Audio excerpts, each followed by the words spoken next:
ఆపదామపహర్తారం దాతారం సర్వసంపదాం లోకాభిరామం శ్రీరామం భూయో భూయో నమామ్యహం.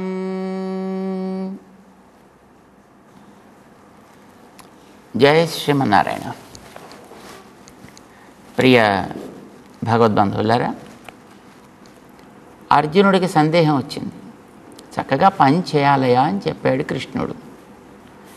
పని మానేసి నేనేదో సాధిస్తున్నాను అనుకోవడం కంటే హాయిగా పని చేసుకోవడం చాలా మంచిది అని చెప్పాడు ఆయన. అర్జునుడికి వెంటనే సందేహం వచ్చింది. ఏదైనా ఒక పని అంటూ చేస్తే ఆ పని యొక్క ఒక వాసన వెంటనే లోపల రికార్డ్ అవుతుంది. రికార్డ్ అయితే అది మళ్ళీ ఒక కొత్త కర్మ చేరింది అని అర్థం. చేరింది అంటే దాన్ని మళ్ళీ ఏదో సమయంలో అనుభవించాల్సి వస్తుంది. అది మంచి అయితే మంచి, చెడు అయితే చెడు, ఇలా కొత్త రికార్డ్ ఏర్పడుతుంది లోపల అని.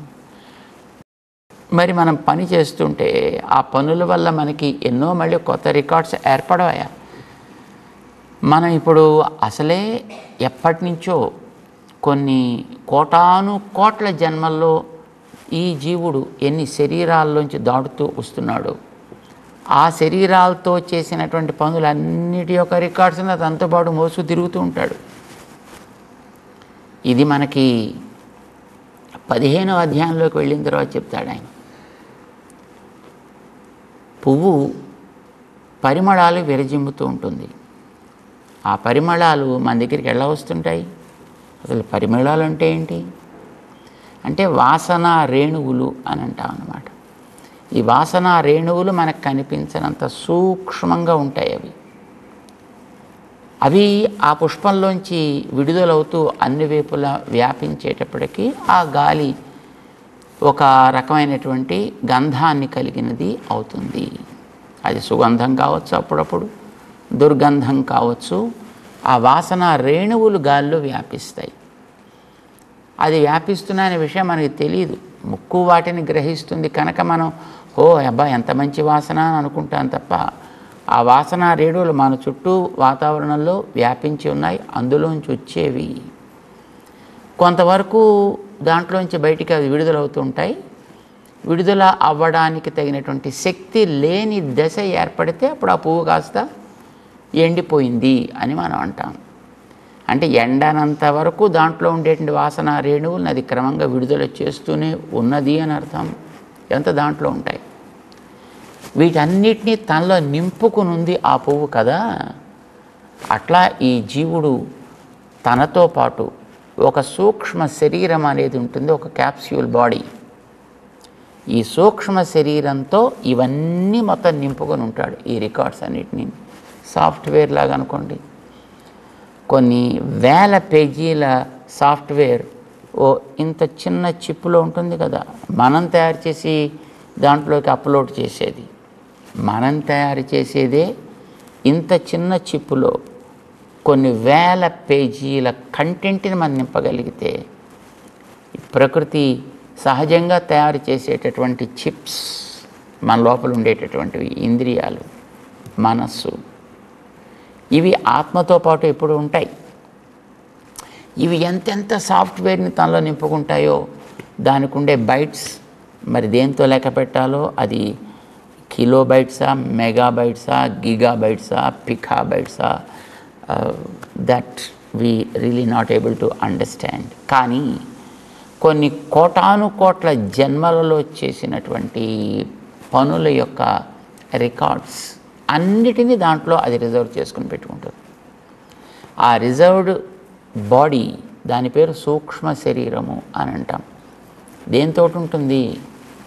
అది మనస్సు, కర్మేంద్రియ, జ్ఞానేంద్రియాలు 5 ప్లస్ పంచభూతముల యొక్క సూక్ష్మ అంశాలు, వీటితోటి ఏర్పడ్డ శరీరాన్ని సూక్ష్మ శరీరము అని అంటాం.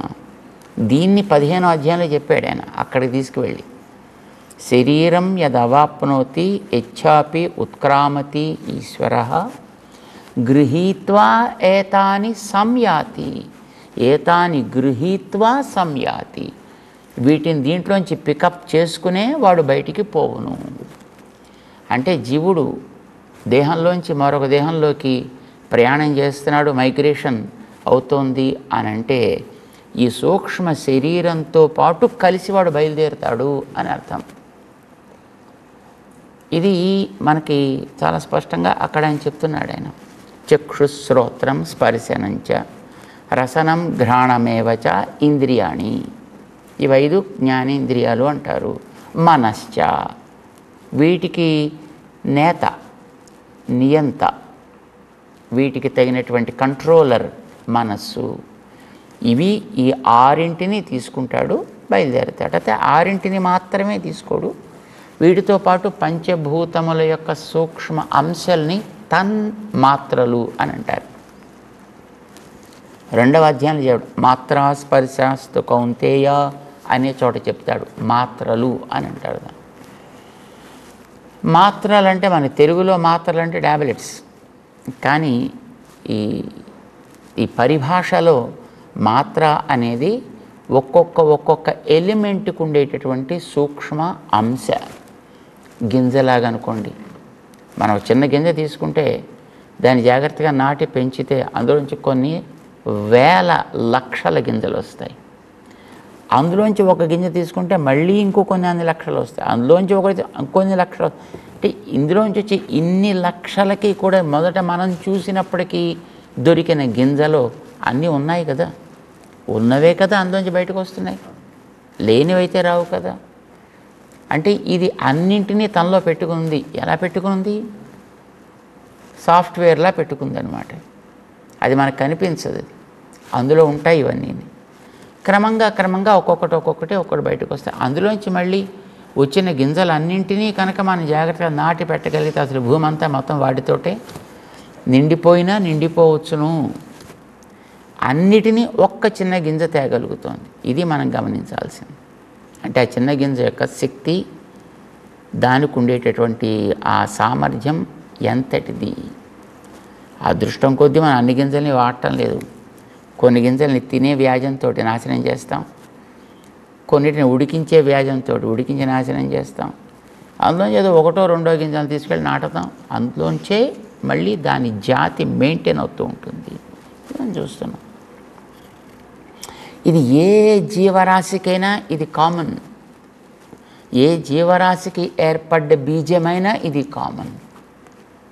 మనం అలా కనుక జాగ్రత్తగా గమనించగలిగితే మనిషిలో ఉండేటటువంటి ఒక్క జీవకణలోంచి కొన్ని కోట్ల జీవకణాలు బయటికి రావడం, కొన్ని కోట్ల జీవకణాలు కాదు, కొన్ని కోట్ల జీవరాశులు రావడానికి అవకాశం ఒక్క జీవకణాలు.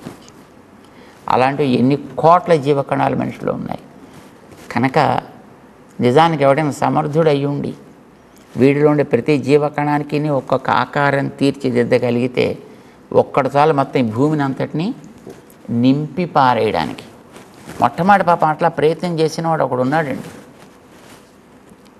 మనకి భాగవతం చెప్పింది. రుద్రుడు ఆయన అట్లాగే చేస్తానని ప్రారంభం చేశాడు. ఆయన చేసేటప్పుడు ఎక్కడ చూసినా భూతగణాలేనాయి, ఎక్కడ చూసినా భూతగణాలు. బ్రహ్మగారు వచ్చి నాయన చాలు బాబు నువ్వు చేసిన ఘనకార్యం, ఇంకెంతకంటే ఎందుకంటే వాళ్ళు వచ్చి అందరినీ మొత్తం తినడం ప్రారంభించారు. ఆపాడు ఆయన.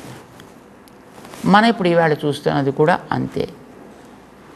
ఇంత సంస్కార రూపంగా తనలో ధరించి పెట్టుకుంటాడు. శక్తి క్షేత్రం అన్నమాట. వాడు ప్రతి జీవకణం కూడా ఒక అద్భుతమైనటువంటి శక్తి క్షేత్రం. వాడు ఒక శక్తి స్థానం. అయితే ఎక్కడి నుంచి వచ్చింది ఈ శక్తి, ఎలా వచ్చింది ఈ శక్తి అంటే వాడు అంతకుముందు నుంచి వాడు ప్రయాణం చేసేటటువంటి ఆయా జన్మలలో చేసుకున్నటువంటి పనుల యొక్క సంస్కారాలన్నిటినీ రికార్డ్ చేసి తనలో పెట్టుకుంటున్నాడు. ఎక్కడ పెట్టుకుంటున్నాడు? ఇది తనతో పాటు కొనసాగే భూత సూక్ష్మాల్లో పెట్టుకుంటాడు. తనతో పాటు కొనసాగే ఇంద్రియాలు ప్రతి ఇంద్రియంలోనూ పెట్టుకుంటాడు. తనతో పాటు కొనసాగే మనస్సులో పెట్టుకుంటాడు. ఇంద్రియాల్లో అయితే ఆ ఇంద్రియానికి సంబంధించినవి మాత్రమే రికార్డ్ అయి ఉంటాయి. కానీ అటు మనస్సులోనూ ఇటు భూత సూక్ష్మాల్లో ఈ రెంటిలో మాత్రం అన్నిటికి సంబంధించిన రికార్డ్స్ కూడా వాళ్ళు మెయింటైన్ చేసుకో. చక్షువు ఒక ఇంద్రియం కదా, ఒక జ్ఞానేంద్రియం అంటాము. ఈ చక్షు అనే జ్ఞానేంద్రియంలో పెట్టుకునే రికార్డ్స్ అన్నీ కూడా దృశ్యాలకు సంబంధించిన రికార్డ్స్ని మాత్రమే దాంట్లోంచి ఫిల్టర్ చేసి తన దగ్గర పెట్టుకోగలుగుతాడు. మిగతావి దాంట్లో పెట్టుకునే అవకాశం దానికి లేదు. చెవి, దానికి శ్రోత్రేంద్రియము అని పేరు, శ్రవణేంద్రియము అని కూడా అంటుంది. దాంట్లో శబ్దాలకి సంబంధించిన రికార్డ్స్ని మాత్రమే అది ప్రిజర్వ్ చేసి పెట్టుకోగలుగుతుంది తప్ప మిగతా వాటిని పెట్టుకోలేదు. మనస్సు అట్లా కాదు. మనసు 5 ఇంద్రియాలకు సంబంధించిన వాటిని తనలో ప్రిజర్వ్ చేసుకోగలదు. వాటికంటే అతీతంగా ఉండే వాటిని కూడా అది తనలో ప్రిజర్వ్ చేసి పెట్టుకోగలదు. అలానే భూత సూక్ష్మాలు కూడా, ఈ భూత సూక్ష్మాలు కూడా తమలో అన్ని రకాలైనటువంటి సంస్కారాలకి కూడా స్థానాన్ని ఇవ్వగలుగుతాయి. కనుక ఇవి మనస్సు, ఇవి రెండు కూడా మొత్తం రికార్డ్స్ని మెయింటైన్ చేస్తుంటాయి. కొన్నిటిని ఇంద్రియాలు వాటి సమాజం రికార్డ్స్ని అవి మెయింటైన్ చేసుకుంటూ ఉంటాయి. ఇవన్నీ కలిపి ఒక చిన్న సూక్ష్మ శరీరం, క్యాప్సులైజ్డ్ బాడీ, ఇందులో ఉంటాడు జీవుడు. కనుక శరీరం యదవాప్నోతి యచ్చాపి ఉత్క్రామతి, ఏ శరీరాన్ని అయితే వీడు పొందుతుంటాడో, ఏ శరీరంలోంచి వీడు పైకి లేస్తుంటాడో, ఆ లేచేటప్పుడు ఆ సంస్కారాలు ఎక్కడైతే రిజర్వ్ అయి ఉన్నాయో వాటన్నిటిని కూడా తీసుకుని ఓ ఇంట్లోంచి మరి ఇంట్లోకి మారేటువంటి వాడు తనతో పాటు ఉండేటటువంటి ఆ ఏటీఎంసో పీటీఎంసో కార్డ్స్ లాంటివి ఉంటాయి కదా, credit cards, debit cards, etcetera etcetera, వాటిని జాగ్రత్తగా జేబులో పెట్టుకుని వాడు వెళ్ళిపోయినట్టయితే ఇక ఇంట్లో ఉండే చీపుళ్ళు గీపుళ్ళు డోర్ మ్యాట్స్ తీసుకెళ్ళకపోయినా వాడికి వచ్చే నష్టం అయితే ఏం లేదు. ఆ చెత్త చెదారం అంతా ఇక్కడే వదిలేసి పోతాడు వాడు. అక్కడికి వెళ్ళాక మళ్ళీ కొత్తగా దాంట్లో కావలసిన వాటన్నిటిని కూడా ప్రొక్యూర్ చేసుకుంటాడు. And he starts a new family, right? అట్లానే ఇందులోంచి వెళ్ళేటప్పుడు దీనికి సంబంధించిన చెత్త చెదారం మాత్రం ఇక్కడ వదులుతాడు. ఆ చెత్త చెదారమే మనం చూస్తాం, అయ్యో నా బంధువు అని. మనం కాల్చేది కూడా చెత్త చెదారాన్ని. అదే పాతి పెట్టేది చెత్త చెదారాన్ని. అసలు విలువైనటువంటి రికార్డ్స్ అన్నీ కలిగినటువంటి కీస్ ఉంటాయి చూడండి, సీక్రెట్ కీస్, అవన్నీ వాడు తీసుకుని వెళ్ళిపోతాడు వాడు. అవేమి ఇక్కడ ఉండవు. ఈ శరీరంలో కొన్ని రికార్డ్స్ మాత్రం ఉంటాయి, అవి ఇక్కడ దహనం అయిపోతాయి లేదా భూస్థాపితమైపోతాయి. కానీ కొన్ని కోట్ల జన్మల నుంచి వచ్చేటటువంటివి మాత్రం ఆస్తి, పెద్ద ఆస్తి, మహాసంపద, సంస్కార సంపద. వాటిని రుచులని వాసనలని 2 రకాలుగా విడదీశారు. దాన్ని రుచులంటే యాక్టివ్ సంస్కారాస్, వాసన అంటే ఇన్యాక్టివ్ సంస్కారాలు అన్నమాట. అంటే కొన్ని అప్పుడప్పుడు అనుభవించినైతే ఫ్రెష్గా పైన ఉంటాయి, చాలా కాలం క్రితం అనుభవించినైతే కొంచెం కింద లో ప్రొఫైల్స్లోకి వెళ్ళిపోయి ఉంటాయి, వెళ్ళి ఉంటాయి. మనం అనుకుంటాం అవన్నీ ఎప్పుడు మర్చిపోయానండి, అవన్నీ మర్చిపోయామంటే అది యాక్టివ్గా లేదని అర్థమే తప్ప అది లోపల నుంచి పోయి ఒకసారి రికార్డ్ అయినది ఎప్పుడు కూడా అందులోనే ఉంటుంది. మనం తయారు చేసుకున్న కంప్యూటర్స్ గురించి మనకు తెలుసు కదండి. అందులో ఒకసారి మనం ఒక కీని ఆపరేట్ చేశాము అని అంటే ఆ స్ట్రింగ్ ఎప్పుడు ఎక్కడ ఏ సమయంలో ఎంత పడింది అనేది లోపల కొన్ని స్థానాల్లో రికార్డ్ అయి ఉంటుంది. It is very well preserved. మనకి తెలియదు ఎక్కడుందో, మనం వాటిని బయటికి తీసుకురాలేము.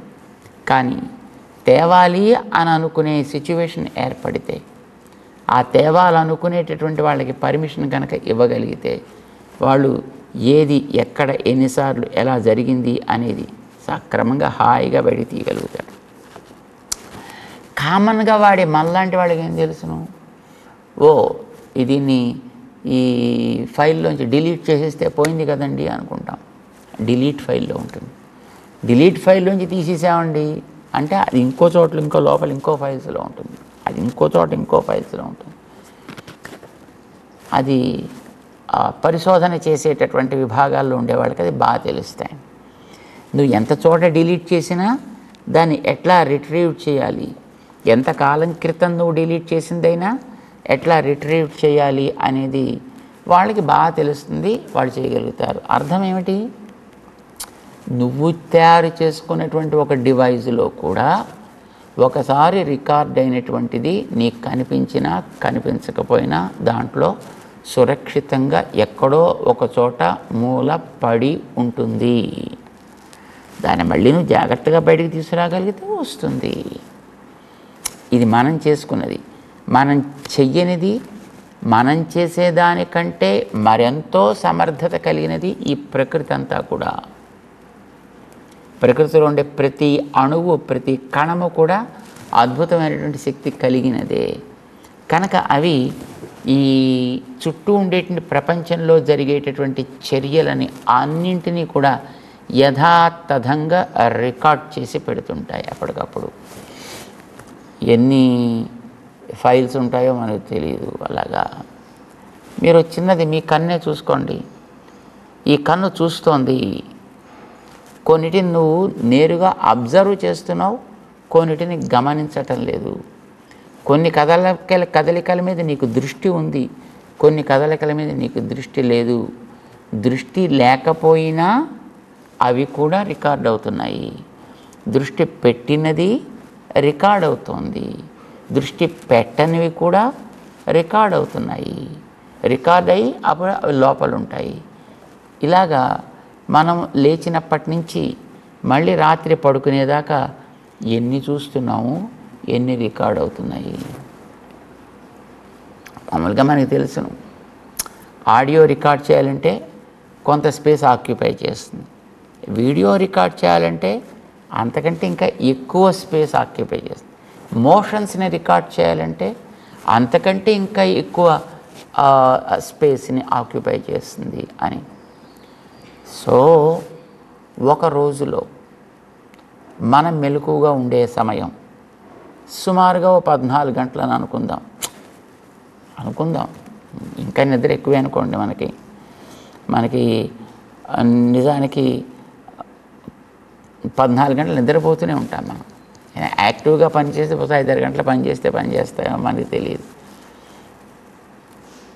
యాక్టివ్గా నీ కన్ను తెరిచున్నా, ఇన్యాక్టివ్గా నీ కన్ను తెరిచున్నా దాంట్లో పడే ప్రతి దృశ్యము కూడా 180 డిగ్రీస్లో ఎన్నైతే మొత్తం పడుతున్నాయో, ఆర్ 240 డిగ్రీస్లో మొత్తం ఎన్నైతే పడుతున్నాయో అవన్నీ కూడా యథాతథంగా లోపల రికార్డ్ అవుతూనే ఉంటాయి.